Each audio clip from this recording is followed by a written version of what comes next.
Hello दोस्तों, कैसे हैं आप लोग। एक बार फिर से स्वागत है आप सभी लोगों का, आप सभी के अपने चैनल सपोर्टिंग आप फार्मेसी में। दोस्तों, आज का वीडियो आप लोगों के लिए बहुत ही महत्वपूर्ण होने वाला है, क्योंकि आज के इस वीडियो में आप लोगों को बताने वाला हूं मेडिकल स्टोर के सभी दवाइयों मतलब महत्वपूर्ण दवाइयों के बारे में आप लोगों को यहाँ पर पूरी की पूरी बात बताने वाला हूँ। तो आज का वीडियो बहुत ही महत्वपूर्ण है, ध्यान से सभी लोग पूरा वीडियो को जरूर देखना। लेकिन स्टार्ट करने से पहले मेरा एक छोटा सा रिक्वेस्ट आप सभी लोगों से है, अगर आप लोग सपोर्टिंग आप फार्मेसी के इस चैनल पर नए हो तो प्लीज़ चैनल को सब्सक्राइब कर लेना, बेल आइकन नहीं दबा लीजिएगा, जिससे नई नई वीडियोज़ का नोटिफिकेशन आपको सीधा और सीधा होम पेज पे ही मिल जाए। एक महत्वपूर्ण सूचना है, एक सपोर्टिंग ऑफ फार्मेसी के इस चैनल पर ये वीडियो बनाया जाता है केवल मेडिकल छात्रों के नॉलेज के लिए। कोई भी दवा अपने से ना इस्तेमाल करें बिना डॉक्टर की सलाह के। तो अगर आप लोग मेडिकल के छात्र हैं तो जानिए आज का वीडियो आप लोगों के लिए बहुत महत्वपूर्ण होने वाला है, क्योंकि आज आप लोगों को मेडिकल स्टोर के बहुत सारी दवाइयों के बारे में यहाँ पर जानकारी देने वाला हूँ। तो ध्यान से वीडियो को पूरा देखना, कुछ ना समझ में आए तो ज़रूर बताना, लेकिन ऐसा नहीं होगा कि आपको कुछ समझ में नहीं आएगा। यहाँ पर सब कुछ आपको समझ में आने वाला है आज के इस वीडियो में। चलिए, सबसे पहले बात आप लोगों को बताता हूँ कि जिन मेडिसिन के अंत में प्राजोल आता है वो क्या होता है, उनका इस्तेमाल किया जाता है। पेट में गैस बन गया है, पेट में एसिडिटी बन गया है, पेट फूल गया है, तो सिंपल मतलब जानिए, अगर किसी भी दवाइयों की लास्ट में प्राजोल आता है तो आप समझ जाएंगे कि यह गैस्ट्रिक ट्रीटमेंट के लिए मेडिसिन है। जैसे कि पेंटाप्राजोल हो गया, ओमेप्राजोल हो गया, तो ये सारे के लास्ट में क्या आया हुआ है, सब में आया हुआ है प्राजोल। और प्राजोल आए तो इससे आप लोग समझ जाएंगे कि ये क्या है, गैस्ट्रिक ट्रीटमेंट के लिए होता है। पेट में एसिड प्रोड्यूस हो गया है, पेट फूल गया है, जलन हो रहा है, गैस बन गया है, तो वो सारी चीज़ों को ठीक करने के लिए प्राजोल जो लिखा रहता है लास्ट में, उस कैटेगरी के मेडिसिन का इस्तेमाल किया जाता है। तब यहाँ पर आप लोगों को एक एक दवाइयाँ का नाम नहीं याद रखना है, बस ये लास्ट का चीज़ ऐसे पढ़ लेंगे तो आपको समझ में आ जाएगा कि हाँ, ये गैस्ट्रिक ट्रीटमेंट के लिए मेडिसिन है। समझ गए आप लोग। लेकिन एक बात का इसमें आप लोगों को और ध्यान रखना चाहिए, कुछ लोग एजोल लेकर के परेशान हो जाते हैं कि एजोल, जैसे कि एजोल अगर लिखा रहता है तो वो अपना फंगल इन्फेक्शन का मेडिसिन होता है। तो एजोल में नहीं फंसना है आपको। एजोल अगर आता है तो एजोल का मतलब हो जाएगा आपका फंगल इन्फेक्शन, लेकिन अगर जो गैस्ट्रिक वाला रहता है उसमें प्राजोल आता है। समझ गए। तो ये बातें हो गई। चलिए अगले दवा के बारे में हम लोग बात करते हैं। अगला जो मेडिसिन है वो है कि जिन मेडिसिन के अंत में टिडीन आता है वो क्या होता है, H2 एंटागोनिस्ट क्लास का मेडिसिन होता है। और यह क्या करता है, यह स्टमक के एसिडिटी को कम करने का काम करता है। यह भी एक प्रकार का गैस्ट्रिक होता है, जैसे कि एसीलॉक कहें या फिर कहें रेनिटिडीन और सिमेटिडीन। तो सबके लास्ट में क्या आया हुआ है, रेनिटिडीन में भी टिडीन आया हुआ है, सिमेटिडीन में भी टिडीन आया हुआ है। तो इनका काम क्या होता है, इनका काम होता है कि हमारे पेट के एसिडिटी को ये कम करने का काम करते हैं, जिसके लास्ट में टिडीन आता है। एग्जाम्पल जैसे रेनिटिडीन हो गया, सिमेटिडीन हो गया, तो रेनिटिडीन में भी टिडीन आया हुआ है, सिमेटिडीन में भी टिडीन आया हुआ है। तो ये कुछ बातें होती हैं जिसके माध्यम से आपको पता चल जाता है कि हाँ, ये दवा इस काम में आता है। समझ गए। बहुत ही आसान भाषा में आपको समझाऊंगा। जैसे कि पहले आप लोगों को प्राजोल के बारे में बताएं ना, जो कि गैस्ट्रिक ट्रीटमेंट के लिए होता है। एग्जाम्पल भी बता दिए हैं, पेंटाप्राजोल हो गया, ओमेप्राजोल हो गया। फिर आप लोगों को एक बताएं दूसरा, जो कि है टिडीन के बारे में। टिडीन में आपको बताएं जो कि हमारे पेट के एसिडिटी को कम करने का काम करता है। एग्जाम्पल आपको दिए हैं, रेनिटिडीन हो गया। फिर दूसरा आप लोगों को सिमेटिडीन ही बताएं। दोनों में टिडीन आया हुआ है। तो ये भी क्या करता है, पेट की एसिडिटी को कम करने का काम करता है। आई होप आप लोगों को ये दोनों बात एकदम आसान भाषा में समझ में आ गया होगा। तो चलिए अब हम लोग इसी के साथ अगले मेडिसिन के बारे में इसी तरह से आसान भाषा में समझते हैं। दोस्तों, जो अगला मेडिसिन है वो है कि जिन मेडिसिन के अंत में ईन आता है, क्या आता है, आइन आता है, वो क्या होता है, एंटी हिस्टामिन या फिर कह सकते हैं एंटी एलर्जिक मेडिसिन होता है। समझ गए। एलर्जी को ठीक करने के लिए जो मेडिसिन होता है वो होता है एंटी एलर्जिक मेडिसिन, जैसे कि फिनेरामाइन। तो यहाँ पर भी आइन आया हुआ है, देख रहे हैं ना। उसके बाद अगला जो मेडिसिन है वो है फेनिलप्रोपेनोलामाइन। फेनिलप्रोपेनोलामाइन, इसका बड़ा नाम है फेनिलप्रोपेनोलामाइन। तो यहाँ पर भी आइन आया हुआ है और यहाँ पर भी आइन आया हुआ है। इससे आप अनुमान लगा लेंगे कि ये जो दवा है ये एंटी हिस्टामिन और एंटी एलर्जिक होता है, जो कि एलर्जी को भी ठीक करने का ये काम करता है। एविल तो नाम जान ही रहे होंगे, एविल बहुत ज़्यादा फेमस है, जो कि एलर्जी को ठीक करने के लिए इस्तेमाल किया ही जाता है, ये तो सबको ही पता है। लेकिन ये थोड़ा सा ट्रिक लगा सकते हैं, इसके माध्यम से भी आप जान सकते हैं कि ये किस काम में आता है। अगले मेडिसिन के बारे में हम लोग बात करते हैं। दोस्तों, अगला मेडिसिन है कि जिन मेडिसिन के अंत में फिनेक प्रोफेन लगा होता है वो क्या होता है, non steroidal anti inflammatory drug के क्लास का मेडिसिन होता है। इनका काम क्या होता है, इनका काम होता है दर्द को ठीक करना, इन्फ्लामेशन जो बॉडी में हुआ है उसको ठीक करना, टेम्परेचर को क्या करना, कम करना, रिड्यूस करना। तो क्या होगा, फिनैक मतलब हो जाएगा जैसे कि डाइक्लोफिनैक, प्रोफेन का मतलब हो गया आइबोप्रोफेन, कीटोप्रोफेन, तो इन सब के लास्ट में प्रोफेन आया हुआ है। और डाइक्लोफिनैक में यहाँ पर भी दोनों जगह देखिए फिनैक आया हुआ है। तो ये क्या करते हैं, इनका काम होता है दर्द को कम करना, और क्या करना, दर्द को कम करेंगे, सूजन को कम करेंगे, शरीर के टेम्परेचर को कम करेंगे। ये सारा का सारा काम होता है जिसके लास्ट में प्रोफेन या फिर फिनैक आता है उसका। डाइक्लोफिनैक हो गया, आइबोप्रोफेन हो गया, कीटोप्रोफेन हो गया। इसका मतलब आप सिंपल सा लगा लेंगे, ये सारे के सारे मेडिसिन जो हैं क्या हैं, ये हैं पेन किलर मेडिसिन, जो कि दर्द को कम करने का काम करते हैं। आई होप आप लोगों को ये बातें भी एकदम आसान भाषा में समझ में आ गया होगा। समझ में आ गया तो ठीक है। इसी के साथ हम लोग अगले मेडिसिन के बारे में बात करते हैं, जो कि है कि जिन मेडिसिन के अंत में ओफ्लॉक्सासिन लगा होता है। वो क्या होता है, क्विनोलोन्स एंटीबायोटिक के क्लास का मेडिसिन होता है। ये एक प्रकार का एंटीबायोटिक होता है। अब आप लोगों को हर वीडियो में बताते हैं कि यही फार्मूला होता है, जो लोग डेली देखते हैं उनको याद होगा। ओफ्लॉक्सासिन जैसे कि लियोफ्लॉक्सासिन, तो यहाँ पर भी क्या आया हुआ है, फ्लॉक्सासिन आया हुआ है। ओफ्लॉक्सासिन हो या फिर फ्लॉक्सासिन हो, इससे आप समझ जाएंगे। तो यहाँ पर देखिए सिप्रोफ्लॉक्सासिन, तो यहाँ पर भी आया हुआ है। उसके बाद ये तो ओफ्लॉक्सासिन है ही, ये भी एक प्रकार का एंटीबायोटिक है। लियोफ्लॉक्सासिन ये भी एंटीबायोटिक है। तो इसी माध्यम से आप लोग पता चल जाएगा कि अगर ओफ्लॉक्सासिन लिखा गया है किसी भी मेडिसिन के अंत में, तो वो क्या है, वो एक प्रकार का एंटीबायोटिक मेडिसिन है। समझ गए आप लोग। और ज़्यादातर जो कि एंटीबायोटिक, जैसे कि यहाँ पर सिप्रोफ्लॉक्सिन एंटीबायोटिक है, ये भी अपना इंडियन फार्माकोपिया का मेडिसिन है। ओफ्लॉक्सासिन एंटीबायोटिक टैबलेट है, ये भी अपना इंडियन फार्माकोपिया का टैबलेट है। और लियोफ्लॉक्सासिन जो टैबलेट है, ये भी अपना इंडियन फार्माकोपिया का टैबलेट है। तो ये भी कुछ बातें आप लोगों को ध्यान में रखना चाहिए, जिससे सब कुछ आपको पता रहे, कोई ऐसा टॉपिक ना रह जाए कि आपको नहीं पता है। समझ गए। चलिए अगले मेडिसिन के बारे में बात करते हैं कि जिन मेडिसिन के अंत में एजोल लगा होता है वो फंगल मेडिसिन होता है। अब एजोल की बात कर रहे हैं, पराजोल की बात नहीं कर रहे हैं। आप लोग इसी दो चीज़ में कंफ्यूज होते हैं। किसमें, एक तो आप लोग कंफ्यूज होते हैं पराजोल में, और दूसरा एजोल। यही दो फार्मूले में कंफ्यूज होते हैं कि यहाँ पर भी एजोल लगा हुआ है, यहाँ पर भी एजोल लगा हुआ है। तो अगर आप गैस्ट्रिक मेडिसिन की बात कर रहे हैं, गैस्ट्रिक ट्रीटमेंट के लिए जो मेडिसिन होता है उसमें पराजोल आता है, जैसे कि पेंटाप्राजोल, ओमेप्राजोल, तो पराजोल आ रहा है यहाँ पर। लेकिन जो फंगल इन्फेक्शन के लिए होता है उनमें एजोल आता है, पराजोल नहीं आता है। जैसे कि आप कहेंगे एग्जाम्पल बताइए, तो फ्लूकोनाजोल, तो क्या यहाँ पर पराजोल आया हुआ है, नहीं आया हुआ है। माइकोनाजोल, तो क्या यहाँ पर पराजोल आया हुआ है, नहीं आया हुआ है। कीटोकोनाजोल, तो क्या यहाँ पर पराजोल आया हुआ है, नहीं आया हुआ है। सबके लास्ट में एजोल आया हुआ है। और यही एजोल को आप लोगों को ध्यान में देना है, क्योंकि एक बार पहले आप लोगों को ये फार्मूला बताया था, तो कुछ लोग आ गए थे कमेंट करने कि आपने बताया था कि एजोल, तो अगर एजोल लिखा गया है तो हम कैसे समझेंगे कि गैस्ट्रिक के लिए कौन सा है, फंगल के लिए कौन सा है। तो आपको ये दो फार्मूला याद रखना है कि अगर दवाइयों के लास्ट में पराजोल आता है तो वो होता है गैस्ट्रिक ट्रीटमेंट के लिए। लेकिन अगर एजोल आता है, जैसे कि फ्लूकोनाजोल में भी एजोल आया हुआ है, माइकोनाजोल में भी एजोल आया हुआ है, कीटोकोनाजोल में भी एजोल आया हुआ है, तो यही बात यहाँ पर ध्यान रखना है। यही बात यहाँ पर आपको ध्यान में रखना है कि अगर एजोल आता है तो वो अपना फंगल इन्फेक्शन को ठीक करने के लिए होता है। अब कुछ लोग ऐसे होंगे कि फंगल इन्फेक्शन नहीं पता है। फंगल इन्फेक्शन का मतलब होता है दांत, खाज, खुजली, अगर किसी को हुआ है तो वो सारी चीज़ को ठीक करने के लिए एजोल अगर लास्ट में है उस तरह के मेडिसिन का इस्तेमाल करना है। तो दांत, खाज, खुजली के लिए जो मेडिसिन होता है वो होता है कीटोकोनाजोल, माइकोनाजोल, फ्लूकोनाजोल, ये सारी की सारी दवाइयाँ इस्तेमाल किया जाता है। अगर बात करें कि जो कीटोकोनाजोल है ये किस फार्माकोपिया का है, तो ये ब्रिटिश फार्माकोपिया का है। ये फ्लूकोनाजोल किस फार्माकोपिया का है, तो यहाँ पर लिखा गया है कि इंडियन फार्माकोपिया का है, इसमें कुछ नहीं लिखा गया है। समझ गए। तो ये बातें आपको ध्यान रखना है। यही दो में मेडिकल छात्र फंसते हैं और यही दो चीज़ों में आपको परेशान नहीं होना है, क्योंकि आप सपोर्टिंग ऑफ फार्मेसी के इस चैनल पर जुड़े हैं। आपको डेली ये बात बताया जाता है और आपको एकदम याद हो जाएगा कि पराजोल और एजोल में आपको कंफ्यूज नहीं होना है कभी भी कि एजोल में और पराजोल में आपकी कंफ्यूज हो रहे हैं कि कौन सा गैस्ट्रिक ट्रीटमेंट के लिए है, कौन सा फंगल इन्फेक्शन के ट्रीटमेंट के लिए है। ये बात आप कभी भी नहीं बोलेंगे। अब यहाँ पर भी 3-4 बार आपका रिवीजन करा दिया। अब ऐसा कोई नहीं है जिन्हें नहीं समझ में आ रहा है, सबको समझ में आएगा।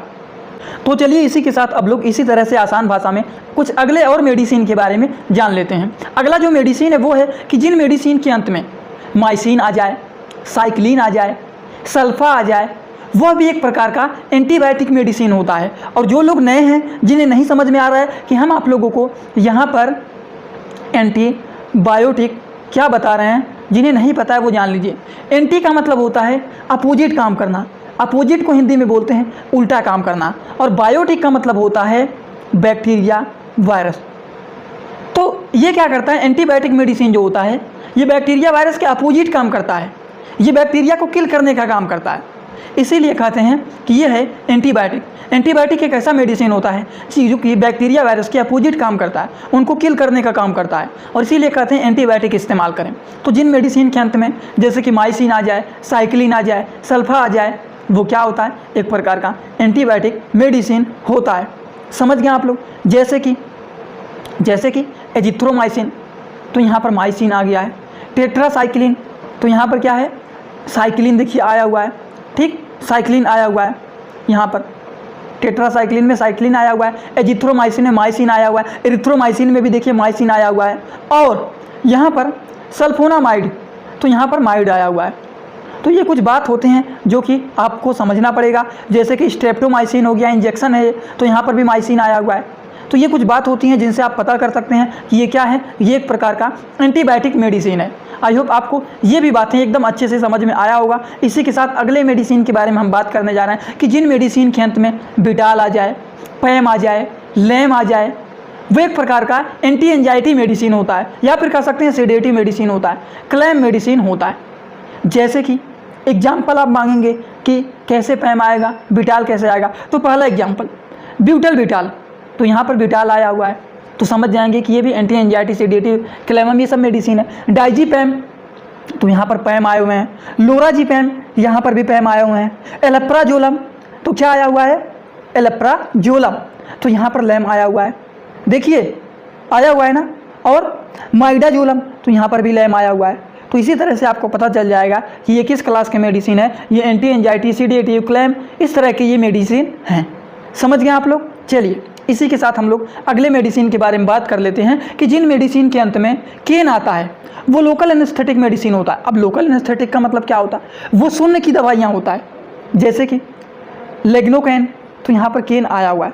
लीडोकेन, ये क्या है, ऑइंटमेंट है, ठीक, जो कि क्रीम के फॉर्म में होता है, ये भी केन आया हुआ है। तो ये शून्य करने का काम करता है। जैसे मान लीजिए कहीं पर चोट लग जाता है, या फिर कहीं पर कोई भी चीज़ करने जा रहे हैं, इंजेक्शन लगाने जा रहे हैं, या फिर कुछ भी तोड़ फोड़ करने जा रहे हैं, या फिर ऑपरेशन करने जा रहे हैं, कुछ भी करने जाते हैं, तो शून्य का इंजेक्शन लगाया जाता है। तो उसको समझने के लिए ये केन का ध्यान रखा जाता है कि अगर केन आया हुआ है तो आप समझ जाएंगे कि ये क्या है, शून्य का इंजेक्शन है।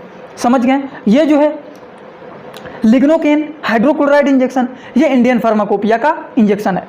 ये जो लीडोकेन है ऑइंटमेंट, ये यूएसपी मतलब ये यूनाइटेड स्टेट फार्माकोपिया का दवा है। समझ गए। ये भी बात आपको ध्यान रखना चाहिए कि किस फार्माकोपिया का मेडिसिन है। अब अगला मेडिसिन आपको बताने जा रहे हैं कि जिन मेडिसिन के अंत में वीर आता है वो एंटीवायरल मेडिसिन होता है। एंटीवायरल का मतलब क्या होता है, वायरस को किल करने का ये काम करता है, जिसे हम लोग एंटीवायरल मेडिसिन बोलते हैं। समझ गए। जैसे कि एसिक्लोविर, तो यहाँ पर भी वीर आया हुआ है। उसके बाद रिबमविरिन हो गया, ठीक। तो ये कुछ मेडिसिन होते हैं जो कि वायरस को किल करने का काम करते हैं। आई होप आप लोगों को यहाँ पर भी ये बात समझ में आया होगा। अगर हम बात करें कि जैसे एसिक्लोविर है, ये सिप्ला कंपनी के द्वारा बनाया जाता है। समझ गए, जो कि एसीविर के नाम से फेमस होता है। और रिबाविरिन जो हो गया, तो ये भी क्या है, रिनिब के नाम से फेमस होता है। यहाँ पर आप कहेंगे कि यहाँ पर वीर कहाँ आया हुआ है, तो यहाँ पर देखिए यहाँ पर वीर आया हुआ है। तो ये कुछ बातें होता है, थोड़ा बहुत ट्रिक लगा करके आप समझेंगे तो आपको ये बात भी समझ में आ जाएगा कि ये मेडिसिन किस काम में आता है। समझ गए आप लोग। ये भी बातें हो गया। आज का वीडियो जान लीजिए आप लोगों के लिए बहुत महत्वपूर्ण। अगर यहाँ पर मेडिकल के छात्र देख रहे हैं जो कि प्रैक्टिस कर रहे हैं, अगर वो लोग देख रहे हैं तो जान लीजिए बहुत बेहतरीन वीडियो मिल गया है। और आपको काम क्या करना है, बस एक काम आपको करना है कि एक छोटा सा कॉपी ले लीजिए और नोट्स बनाने का तरीका आपको बता देता हूँ कि कैसे अपने कॉपी में अब हर एक चीज़ का स्क्रीनशॉट लेंगे तो बहुत ज़्यादा हो जाएगा। जैसे कि आप लोगों को यहाँ पर बता रहा हूँ कि क्या आ जाए, जैसे कि बताए हैं कि प्राजोल आ जाए, तो ये आपका मान लीजिए यहाँ पर एक कॉपी है, ठीक, ये कॉपी है। तो यहाँ पर इस तरीके से आप कॉलम बना दीजिए, यहाँ पर लिख दीजिए फार्मूला और यहाँ पर लिख दीजिए मेडिसिन नेम। जैसे कि आपको पहले बताए हैं प्राजोल के बारे में बताएं, तो प्राजोल में जैसे कि एग्जाम्पल भी लिख दीजिए कि ओमेप्राजोल हो गया, पेंटाप्राजोल हो गया, ये हो गया। फिर एक कॉलम बना दीजिए। फिर आपको दूसरा बताएं हैं किसके बारे में, टीडीन अगर आ जाए, तो अगर दवाइयों के लास्ट में टीडीन आ जाए तो क्या है वो भी पेट के क्या करता है, एसिडिटी को कम करने का काम करता है। तो इस तरह से अपने कॉपी में आप एक ही पेज में पूरे के पूरे वीडियो का नोट्स आप बना सकते हैं। टिडीन लिखा गया है तो मेडिसिन में नाम क्या होगा, टिडीन में जैसे कि आपका हो जाएगा सिमिटिडीन हो जाएगा, रेनिटिडीन हो जाएगा, फिर ऐसे इस तरीके से कॉलम बंद कर दीजिए। अब देखिए पूरा का पूरा स्लाइड आपका जो एक स्लाइड में बता रहे हैं वो पूरा आपका एक ही लाइन में आ गया। समझ गए। तो नोट्स बनाने वाले मेडिकल के छात्र इस तरह से नोट्स बनाते हैं जो कि 60 वर्ड में एक ही पेज में आप हजारों दवाइयों का नाम लिख सकते हैं। समझ गए। तो अगर आप देख रहे हैं वीडियो को वैसे ही मत देखिए कि बस आपको याद हो जाएगा। नोट्स बनाने का तरीका समझ लीजिए किस तरह से आप इसका नोट्स बना सकते हैं। समझ गए। एक ही पेज में पूरे के पूरे वीडियो का नोट्स बन जाएगा। जैसे कि हम कह रहे हैं कि मेडिसिन के अंत में वीर आ जाए तो वो एंटीवायरल मेडिसिन होता है, तो आप क्या करेंगे, फार्मूले में लिखेंगे वीर और मेडिसिन नेम में क्या करेंगे, लिख देंगे। जैसे कि एग्जाम्पल में बताएं एसिक्लोविर हो गया, रिबनविरिन हो गया। ठीक, तो इस तरह से आप अपना नोट्स बना सकते हैं एकदम आसान भाषा में। चलिए इसी के साथ हम लोग अगले मेडिसिन के बारे में बात करते हैं कि जिन मेडिसिन के अंत में वुडीन आ जाता है, क्या आ जाता है, वुडीन आ जाता है, तो उनका यूज किया जाता है HIV एड्स के पेशेंट में। ये दवाइयों का इस्तेमाल किया जाता है। यह क्या करता है, HIV वायरस को मल्टीप्लाई होने से रोकता है कि HIV वायरस मल्टीप्लाई होकर के इनका ग्रोथ बढ़े ना, उसको ये रोकने का काम करते हैं। जैसे कि वुडीन कहाँ पर आएगा, एग्जाम्पल जैसे जान लीजिए। अब वहाँ पर आप लोग लिख लीजिए, फार्मूले में लिखिए, फार्मूले में लिखेंगे अब आप लोग वुडीन, वुडीन बता रहे हैं ना। अब एग्जाम्पल यहाँ पर मेडिसिन नेम एग्जाम्पल में लिखेंगे, जैसे कि जीडोवुडीन हो गया, लेमिवुडीन हो गया। तो इस तरह से नोट्स आप बना लेंगे तो आपको रिवीजन करने में आसानी हो जाएगा, आपका रिवीजन भी हो जाएगा। जैसे कि जीडोवुडीन हो गया, लेमिवुडीन हो गया, तो यहाँ पर भी वुडीन आया हुआ है, यहाँ पर भी वुडीन आया हुआ है। और इस तरह के मेडिसिन जो होते हैं वो क्या करते हैं, HIV वायरस के ट्रीटमेंट के लिए इनका इस्तेमाल किया जाता है। अब आप कहेंगे कि आपने तो ट्रीटमेंट वाला कॉलम बनवाया ही नहीं नोट्स में, तो ये भी बना सकते हैं आप लोग। जैसे कि यहाँ पर लिख सकते हैं फार्मूला, जैसे कि वुडीन बताए हैं, वुडीन में फिर एग्जाम्पल मेडिसिन नेम। ठीक, तो यहाँ पर एग्जाम्पल लिख देंगे, फिर यहाँ पर लिख देंगे ट्रीटमेंट या फिर यूज क्या होता है इनका, तो यहाँ पर एक कॉलम में यूज लिख सकते हैं। तो एक 3 कॉलम भी बना सकते हैं अपने कॉपी में। और ये जो तीनों बात बता रहे हैं ये तीनों बात अपने कॉपी में आप लिख सकते हैं, जिससे कोई भी मेडिकल स्टोर पर जाएं या फिर कोई भी आपको कोई भी दवा दिखा दे तो तुरंत देखते ही आप लोग उनका उपयोग बता दे, क्या यूज होता है, किस तरह का किस कैटेगरी का मेडिसिन है, इनका नाम क्या है, इनके और अलग अलग प्रकार के मेडिसिन आते हैं, सब कुछ आप देखते ही बता देंगे। आई होप आप लोगों को ये भी बात पूरी तरह से समझ में आया होगा। तो चलिए अगले मेडिसिन के बारे में हम लोग बात कर लेते हैं। अब जो आगे मेडिसिन के बारे में बताने जा रहे हैं इसमें आपको बहुत सारी दवाइयों के बारे में यहाँ पर बताने जा रहे हैं कि जिन मेडिसिन के अंत में ओलोल आ जाए वो बीटा ब्लॉकर होता है, जैसे कि लेवेटोलोल। तो यहाँ पर ओलोल आया हुआ है, लोल आया हुआ है, ये भी देख लीजिए आया हुआ है ना। उसके बाद जिन मेडिसिन के अंत में प्रिल आ जाए वो एसी इनहिबिटर होता है, जैसे कि लिस्नोप्रिल, ये हो गया। उसके बाद सेरेटन आ जाए तो वो ARBS होता है, जैसे कि लोसार्टन हो गया। ठीक, सेरेटन का है या फिर सार्टन का है। ठीक, तो यहाँ पर लोसार्टन है, LOSARTAN, तो यहाँ पर भी सार्टन आया हुआ है। जिन मेडिसिन के अंत में डिपिन आ जाए वो क्या होता है, CA+2 ब्लॉकर होता है, जैसे कि डिपिन, एम्लोडिपिन। क्या आया हुआ है, डिपिन आया हुआ है ना, ये हो गया। तो CA2 इनहिबिटर होता है। जिन मेडिसिन के अंत में माइड आ जाए, जाइड आ जाए, वो डायरेटिक्स मेडिसिन होता है। अब डायरेटिक्स का मतलब क्या होता है, यूरिन के अमाउंट को बढ़ा देना। जिनका पेशाब रुक जाता है, यूरिन रुक जाता है, उनके लिए डायरेटिक्स मेडिसिन का इस्तेमाल किया जाता है और ये यूरिन के अमाउंट को बढ़ाने का काम करते हैं, जो कि डायरेटिक्स होता है। जैसे कि फ्यूरोसमाइड, तो माइड आया हुआ है ना, तो ये हो गया। उसके बाद ये भी बातें हो गई। और ब्लड प्रेशर को कम करने वाली ये होती है, जैसे कि हमारे यूरिन का अमाउंट जब बढ़ जाएगा, डायरेटिक्स का मेडिसिन जब लेते हैं तो इसमें यूरिन का अमाउंट बढ़ जाता है, और जब यूरिन का अमाउंट बढ़ जाता है तो जो ब्लड प्रेशर हमारा बढ़ा हुआ है वो कम हो जाएगा। तो ज़्यादातर इसका डायरेटिक्स के क्लास का मेडिसिन ब्लड प्रेशर में भी लेते हैं, जैसे कि माइड हो गया, जाइड हो गया। तो एग्जाम्पल फ्यूरोसमाइड, तो यहाँ पर माइड आया हुआ है। बेंड्रोफ्लूमेथनेजाइड, तो यहाँ पर जाइड आया हुआ है। तो ये क्या है, ये डायरेटिक्स के क्लास का मेडिसिन है। समझ गए। इनका काम क्या होता है, इनका काम होता है यूरिन के अमाउंट को बढ़ाने का। ये क्या करते हैं, यूरिन के अमाउंट को बढ़ा देंगे, जिससे ब्लड प्रेशर जो बढ़ा हुआ रहता है वो लो हो जाता है, नॉर्मल हो जाता है, वो सारा इनका काम होता है। समझ गए आप लोग। तो चलिए इसी के साथ हम लोग अगले मेडिसिन के बारे में बात कर लेते हैं कि जिन मेडिसिन के अंत में एस आता है वो क्या होता है, थ्रोम्बोलाइटिस, ब्लड क्लॉट को ब्रेक करने का काम करता है। इसका क्या मतलब है, कहीं पर आपको चोट लग गया, आपका ब्लड जम गया, तो ब्लड को क्लॉट करने का काम करते हैं थ्रोम्बोसाइटोसिस। समझ गए आप लोग? थ्रोम्बोलाइटिस कहें या फिर कह सकते हैं ब्लड क्लॉट। तो इसके लास्ट में क्या आता है? ब्लड क्लॉट करने के लिए जो मेडिसिन होता है उसके लास्ट में आता है ASE।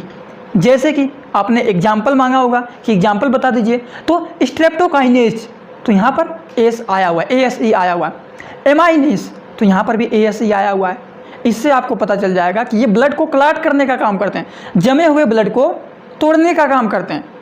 समझ गए? चलिए, ये भी आपको समझ में पूरी तरह से आ गया होगा। तो अगले मेडिसिन के बारे में हम बात कर लेते हैं कि जिन मेडिसिन के अंत में स्टेनिन आ जाए। वो क्या होता है?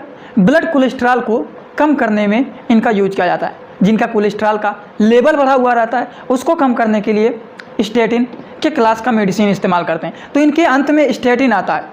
क्या आता है? लुवास्टेटिन, एट्रोवास्टेटिन। तो यहाँ पर भी स्टेटिन आया हुआ है, यहाँ पर भी स्टेटिन आया हुआ है। इसका मतलब इनका काम क्या है? ये कोलेस्ट्रॉल के लेवल को कम करने में यूज किया जाता है इनका, जिन मेडिसिन के अंत में स्टेटिन आ जाए। आई होप आपको ये भी बातें एकदम अच्छे से समझ में आया होगा। तो चलिए हम लोग अगले मेडिसिन के बारे में भी जान लेते हैं कि जिन मेडिसिन के अंत में सोन आता है वो स्टेरॉयडल मेडिसिन होता है।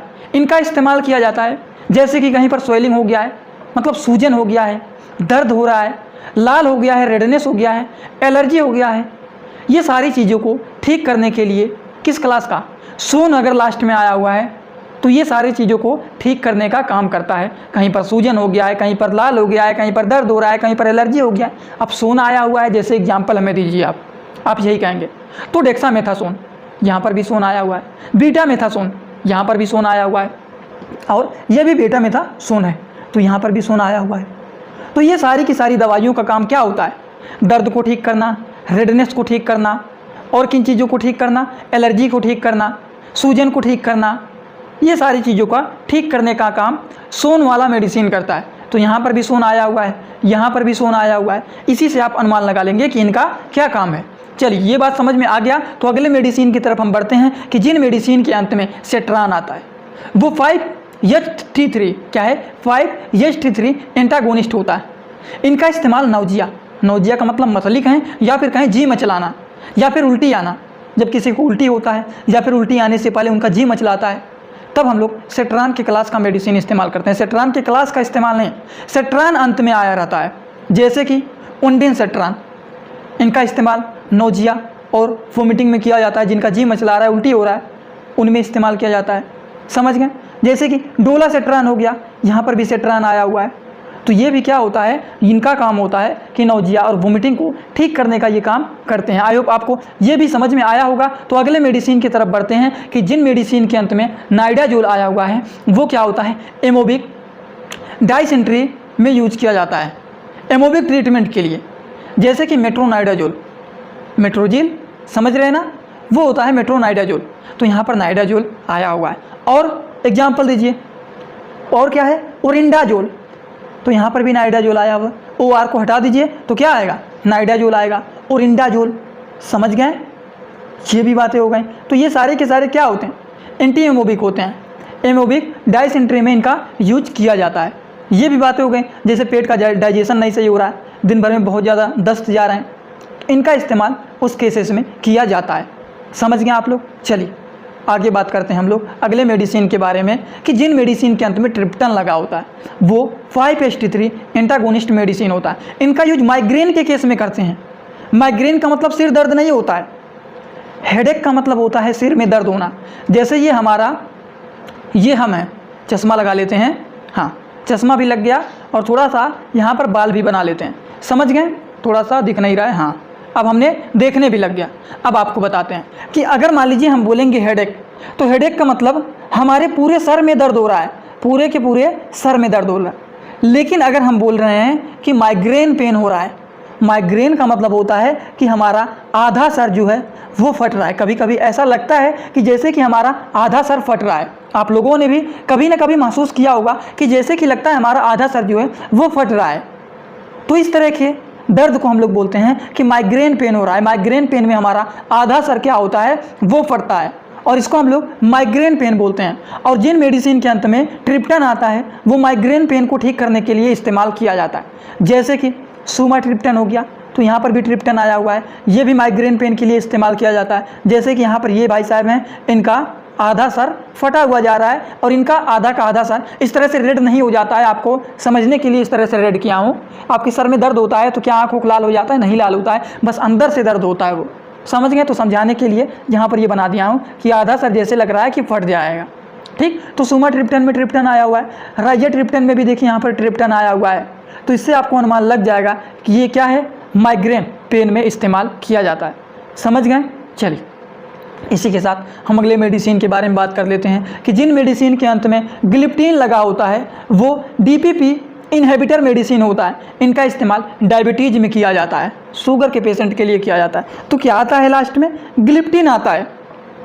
जैसे कि लीनाग्लिप्टिन, तो क्या आया हुआ है? ग्लिप्टिन आया हुआ है। उसके बाद स्टिग्लिप्टिन है, क्या है? सीटाग्लिप्टिन। मैं स्टी बोल रहा था, क्या है? Sitagliptin, SITA।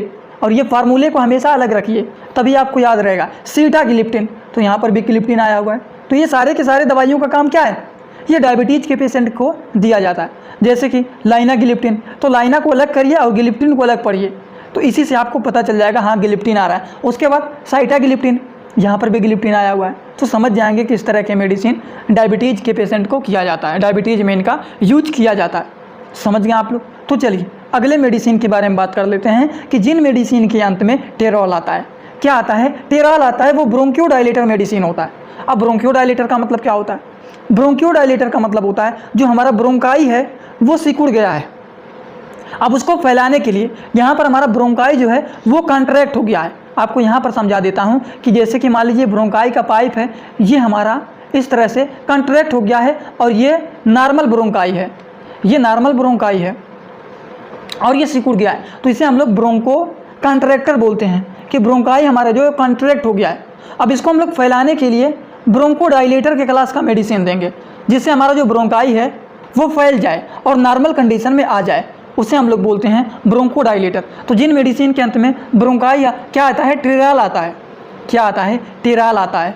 वो हमारा ब्रोंकाई को डायलेट करने का काम करता है, जिसे ब्रोंकोडाइलेटर बोलते हैं, जिसका इस्तेमाल किया जाता है अस्थमा के पेशेंट के लिए। अगर किसी को अस्थमा रहता है तो सांस लेने में दिक्कत होता है, और सांस लेने में दिक्कत क्यों होता है? क्योंकि जो ब्रोंकाई है आपका ये सिकुड़ गया है। अब सिकुड़ गया है तो क्या हवा आसानी से आर पार होगा, पास होगा? एयरवे जो होता है वो सिकुड़ गया है। तो ये जो सिकुड़ गया है इसको नॉर्मल कंडीशन में लाने के लिए हम लोग ब्रोंकोडाइलेटर के क्लास का मेडिसिन इस्तेमाल करते हैं। अब ब्रोंकोडाइलेटर जो होता है इसके लास्ट में, मेडिसिन के लास्ट में टेरॉल आता है। जैसे कि सालमेट्रॉल, तो यहाँ पर भी टेरॉल आया हुआ है। ठीक, उसके बाद एल्बुमेट्रॉल आ गया है, तो यहाँ पर भी देखिए टेरॉल आया हुआ है। तो इस तरह के जो मेडिसिन होते हैं इनमें टेरॉल अगर आता है तो वो ब्रोंकाई को डायलेट करने का काम करते हैं, ब्रोंकाई जो सिकुड़ गया है उनको फैलाने का ये काम करते हैं। समझ गए आप लोग? चलिए आगे बात कर लेते हैं हम लोग इसी के साथ अगले मेडिसिन के बारे में। अगला जो मेडिसिन है वो है कि जिन मेडिसिन के अंत में जोलिन आता है वो नेजल कंजेशन में यूज किया जाता है। अब नेजल कंजेशन का मतलब क्या होता है? देखिए, नेजल का मतलब होता है नाक और कंजेशन का मतलब होता है जाम होना। समझ रहे ना? यहीं से आपको अनुमान लग जाएगा। अगर जोलिन आता है लास्ट में किसी भी दवाइयों के लास्ट में तो आप समझ जाएंगे कि वो नेजल कंजेशन का मेडिसिन है। नेजल का मतलब होता है नाक और कंजेशन का मतलब होता है जाम होना। जब हमारा नाक जाम हो जाता है तो सांस लेने में दिक्कत होता है। तो हम लोग क्या मेडिसिन यूज करते हैं? हम लोग ऑक्सीमेटाजोलिन इस्तेमाल करते हैं। और यहाँ पर जोलिन अगर आ जाता है तो आप तुरंत समझ जाएंगे कि ये नेजल कंजेशन में इसका इस्तेमाल किया जाता है अगर किसी का नाक हो जाम हो गया है। समझ गए? तो चलिए इसी के साथ हम अगले मेडिसिन की बात कर लेते हैं कि जिन मेडिसिन के अंत में क्या आता है? क्यूइन आता है। वो क्या होता है? एंटीपायरेटिक की तरह यूज होता है, जैसे कि मलेरिया पैरासाइट। समझ गए आप लोग? तो क्या होगा? QUINE अगर ये आता है तब, जैसे कि एग्जांपल भी जान लीजिए आप लोग, क्लोरोक्विन, तो यहाँ पर भी QUINE आया है, क्लोरोक्विन फास्फेट टैबलेट। और मेफ्लोक्विन MEFLOQUINE मेफ्लोक्विन है ये। तो दोनों में देखिए क्यूइन आया हुआ है। इस तरह का मेडिसिन का इस्तेमाल किया जाता है, किसमें? एंटीपायरेटिक की तरह यूज किया जाता है, जैसे मलेरिया पैरासाइट को ट्रीट करने के लिए। समझ गए आप लोग? चलिए ये भी आपको समझ में आ गया होगा। समझ में आ गया तो हम लोग अगले मेडिसिन के बारे में भी जान लेते हैं कि जिन मेडिसिन के अंत में क्या आता है? नहीं, अंत में नहीं, अंत वाला बात खत्म हो गया। अब बात करते हैं कि जिन मेडिसिन के स्टार्टिंग में रीफा आता है उसका यूज किया जाता है ट्यूबरकुलोसिस में। अब ट्यूबरकुलोसिस का मतलब क्या होता है? TB जिन पेशेंट के टीबी हो गया है, ट्यूबरकुलोसिस हो गया है, उनको ठीक करने के लिए, टीबी बीमारी को ठीक करने के लिए रीफा मेडिसिन का इस्तेमाल किया जाता है। और रीफा जो है वो स्टार्टिंग में आता है। अब बताइए, आप लोगों को 2 फार्मूला बताए थे किसी भी दवाइयों का नाम याद करने के लिए, 2 फार्मूले बताए थे। कौन कौन सा 2 फार्मूला बताया था? एक बताया था आप लोगों को सफिक्स बताया था, और दूसरा बताए थे प्रीफिक्स। सफिक्स का मतलब क्या होता है? जिन मेडिसिन के अंत में सेम शब्द आता है वो होता है सफिक्स, और जिन मेडिसिन के स्टार्टिंग में सेम शब्द आता है वो प्रीफिक्स होता है। तो जैसे कि आपको अभी तक अंत वाला एग्जाम्पल दे रहे थे कि जिन मेडिसिन के अंत में क्या आता है, क्यून आता है, वो क्या होता है? एंटीपायरेटिक क्लास का मेडिसिन होता है। तो यहाँ पर भी देखिए क्लोरोक्यून आया हुआ है, मेफ्लोक्यून आया हुआ है। तो इस तरह के मेडिसिन जो होते हैं ये क्या होते हैं? मलेरिया पैरासाइट में यूज किए जाते हैं, समझ गए? और जब लास्ट की बात कर रहे हैं तो ये सफिक्स के फार्मूले पर बैठ रहा है। और अगर वहीं हम कहते हैं कि जिन मेडिसिन के स्टार्टिंग में ये शब्द आता है, तो स्टार्टिंग में अगर सेम शब्द आता है तो वो होता है प्रीफिक्स। तो अब आप लोगों को प्रीफिक्स वाले फार्मूले की बात करने जा रहे हैं कि जिन मेडिसिन के स्टार्टिंग में क्या आता है? रीफा आता है, उनका इस्तेमाल किया जाता है ट्यूबरकुलोसिस में, टीबी के पेशेंट में।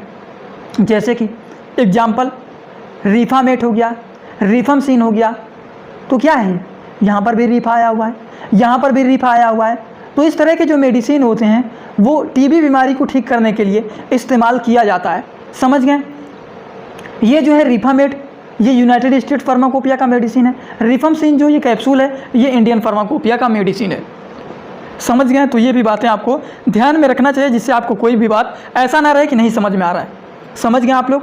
तो चलिए, ये सारी की सारी बात आपको समझ में आया होगा। और आज का वीडियो कैसा लगा आप सभी लोग कमेंट बॉक्स में ज़रूर बताइएगा। अगर आप लोग मेडिकल के छात्र हैं और आप कुछ बीमारियों के बारे में आपको भी नॉलेज है और आप सोच रहे हैं कि हमको शेयर करें, हमें बताना चाहते हैं, तो आप लोग इंस्टाग्राम अगर चलाते होंगे तो इंस्टाग्राम में जाएंगे और सर्च करेंगे सपोर्टिंग ऑफ फार्मेसी सर्च करेंगे तो वहाँ पर आप लोगों को हमारा चैनल मिल जाएगा इंस्टाग्राम में। आप हमें वहाँ पर फॉलो कर सकते हैं और अपनी बात वहाँ पर बता सकते हैं। जो क्वेश्चन पूछना हो वो क्वेश्चन आप लोग इसी वीडियो के कमेंट बॉक्स में पूछना, लेकिन जो बात अपने तरफ से बताना चाहते हैं, जो नॉलेज शेयर करना चाहते हैं, वो नॉलेज आप लोग हमें इंस्टाग्राम में शेयर करना। तो चलिए दोस्तों, आज का वीडियो यहीं पर होता है complete. Thanks for watching my video. Like, comment, share and subscribe.